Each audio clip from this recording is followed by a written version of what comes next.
ನಮಸ್ಕಾರ.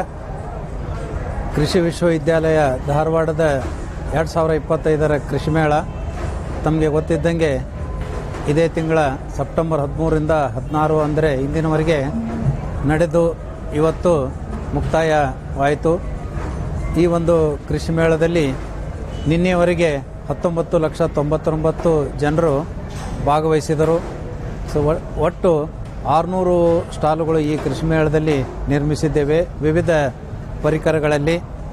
ಆಮೇಲೆ ನಮ್ಮ ರೈತರ ಜ್ಞಾನಾಭಿವೃದ್ಧಿ ಕೇಂದ್ರದಲ್ಲಿ ನಮ್ಮ ವಿಶ್ವವಿದ್ಯಾಲಯದ ಎಲ್ಲ ಸ್ಟಾಲುಗಳು ವಿವಿಧ ಸಂಶೋಧನೆಯಲ್ಲಿ ಸ್ಟಾಲುಗಳನ್ನು ನಾವು ನಿರ್ಮಾಣ ಮಾಡಿದ್ದು ಮತ್ತು ನಮ್ಮ ಕೃಷಿ ವಿಜ್ಞಾನ ಕೇಂದ್ರದ ಸ್ಟಾಲುಗಳು ಅಲ್ಲದೆ ವಿವಿಧ ವಿಶ್ವವಿದ್ಯಾಲಯಗಳಿಂದ ಬಂದಂಥ ಸ್ಟಾಲುಗಳು ಕೂಡ ಅಲ್ಲಿಯೇ ರೈತರ ಜ್ಞಾನಾಭಿವೃದ್ಧಿ ಕೇಂದ್ರದಲ್ಲಿ ಇದ್ದವು.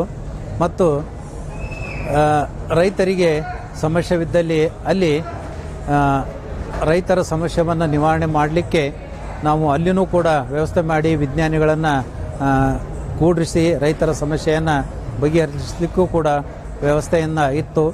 ಒಟ್ಟಾರೆ ನಮ್ಮ ಈ 2025ರ ಕೃಷಿ ಮೇಳ ಪೌಷ್ಟಿಕ ಆಹಾರ ಭದ್ರತೆಗೆ ಮಣ್ಣಿನ ಆರೋಗ್ಯ ಮತ್ತು ಸಾಂಪ್ರದಾಯಿಕ ತಳಿಗಳು ಅನ್ನುವಂಥ ಶೀರ್ಷಿಕೆಯಿಂದ ಇದ್ದು ಅತ್ಯಂತ ಅದ್ಧೂರಿಯಾಗಿ ಜನರ ಬರುವಿಕೆಯಿಂದ ಇದು ಅತ್ಯಂತ ಯಶಸ್ವಿ ಆಯಿತು ಅಂತ ನನ್ನ ಅನಿಸಿಕೆ ಮತ್ತು ಎಲ್ಲ ರೈತ ಬಾಂಧವರ ಅನಿಸಿಕೆಯೂ ಕೂಡ. 2ನೇ ದಿನ ಘನವೆತ್ತ ರಾಜ್ಯಪಾಲರು ಬೀಜ ಮೇಳವನ್ನು ಉದ್ಘಾಟಿಸಿ ಬೀಜದ ಮಹತ್ವದ ಬಗ್ಗೆ ಕೂಡ ರೈತರಿಗೆ ಕರೆ ನೀಡಿದ್ದಾರೆ. ಮತ್ತು ನಿನ್ನೆ ತಾನೇ ನಮ್ಮ ಮುಖ್ಯಮಂತ್ರಿಗಳಾದ ಸನ್ಮಾನ್ಯ ಸಿದ್ದರಾಮಯ್ಯನವರು ಕೃಷಿ ಮೇಳದಲ್ಲಿ ಭಾಗವಹಿಸಿ ಎಲ್ಲ ಶ್ರೇಷ್ಠ ಕೃಷಿಕ ಮತ್ತು ಶ್ರೇಷ್ಠ ಕೃಷಿ ಮಹಿಳೆಯರಿಗೆ ಪ್ರಶಸ್ತಿ ಪ್ರದಾನ ಮಾಡಿ ಮಣ್ಣಿನ ಆರೋಗ್ಯದ ಬಗ್ಗೆ ಸಾಕಷ್ಟು ತಿಳುವಳಿಕೆಯನ್ನು ಹೇಳಿ ಇನ್ನೂ ಹೆಚ್ಚಿನ ಆಹಾರದ ಉತ್ಪಾದನೆ ಆಗಬೇಕಾಗಿದೆ. ಮಣ್ಣಿನ ಆರೋಗ್ಯದ ಬಗ್ಗೆ ನಾವೆಲ್ಲರೂ ಸಾಕಷ್ಟು ಲಕ್ಷ್ಯನ ಕೊಡಬೇಕು, ಅದರಲ್ಲಿ ಸಂಶೋಧನೆಯನ್ನು ಕೂಡ ಆಗಬೇಕು ಅಂತ ಕರೆ ನೀಡಿದ್ದಾರೆ.